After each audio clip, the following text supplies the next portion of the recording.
Tomato curry చేయడానికి 1 kilo chicken అయితే తీసుకున్నాను. అండ్ అలాగే ఇక్కడ నేను మీడియం సైజ్ మనం కర్రీ అయితే ప్రిపేర్ చేసేద్దాం.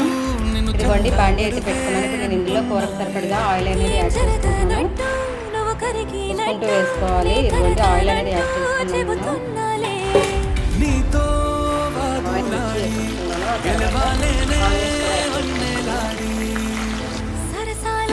ఆనియన్స్ తొందరగా మగ్గాలంటే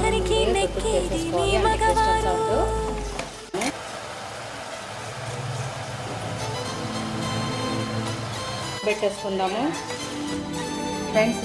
ఇప్పుడు ఆనియన్స్ మధ్య పెట్టేసాను. ఇప్పుడు ఈ మసాలాలు కూడా మనం టమాటా ప్యూరీని కూడా వేసుకుందాము. 5 to 10 యాడ్ చేసుకుంటున్నాను. అంతే బాగుంటుంది. మినిట్స్ తర్వాత మనం మసాలా కస్తూరి మేతి